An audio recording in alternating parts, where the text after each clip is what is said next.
Mr. President, members, thank you for this robust discussion. I want to respond to a couple of points, if I may. One is Senator Westland from the Elections Committee has reminded me that the campaign finance bill that we recently passed did include a provision that allows for our campaign funds to be used as non-campaign expenditures for in-district security. So to Senator Westrum's concerns that were raised about that, that's another option to help protect us outside of this building. For those who suggest that there aren't any threats here, I heard at least one member say that today. You know, I got my first death threat my first year on the city council in St. Louis Park. 1994. And some of you know, most of you probably don't, that there, a number of years ago, someone came into our chambers here in the Senate after we had adjourned, but it was still open to the public, carrying a knife, embedded it in one of our desks, and asked, "Where's Latz?" So yeah, these are real threats here in the Capitol. And I was one of those who resisted the idea of metal detectors here as well. But I've changed my mind. I've changed my mind. And for those who talk about inflammatory rhetoric, there are those of us who've been guilty of that too. Yes, what happened over the weekend was a tragedy, but the rhetoric has been amped up on both sides of the political spectrum, both sides of the ideology,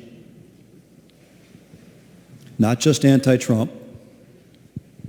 There's been plenty of rhetoric on the other side, plenty of violence on the other side directed in the other direction as well.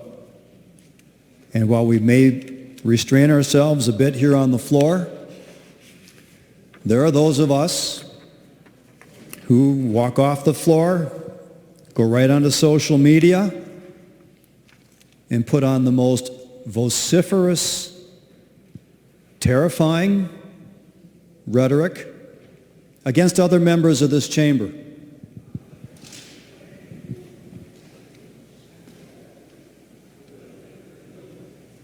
I myself received not quite vociferous and, well, not terrifying, but vociferous targeting on social media by another member of this chamber, calling me out on that member's social media.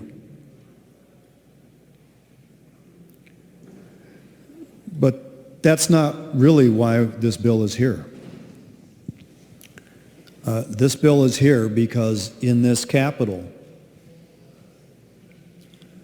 is the seat of democracy. It is a target because of what it represents as the seat of democracy, as the very foundations of our experiment in self-governance. And while we are out in our district as individuals, or sometimes in twos and threes, or small groups of legislators, someone who wants to make a statement, a real statement attacking our democracy or attacking the legislative branch in particular, they will find all of us here together during the legislative session. And they will find all of our staff, our individual staff and our collective legislative staff here together.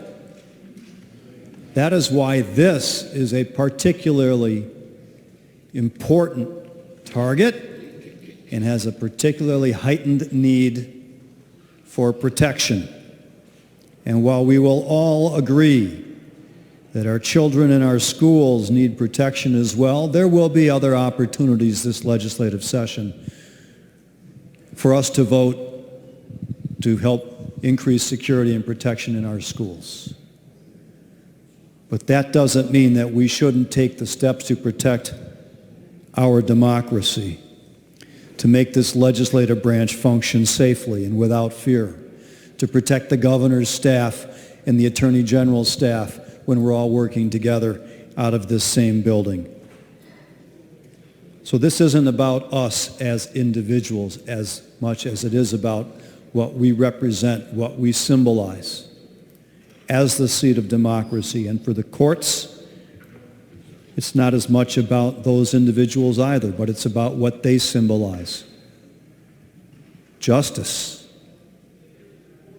When those who do the work of justice are under attack, justice itself is under attack. And all of us at one time or another rely upon that system of justice to make our society work well. It's why we no longer resolve our disputes in arenas with lions and swords. We found better ways to resolve our disputes. At least that's what we try to do. And for those who attack that, they attack all of us. That's what this bill is about, members. That's what your vote is about in a moment or two. I encourage you to vote in favor of this bill, in favor of justice, in favor of democracy.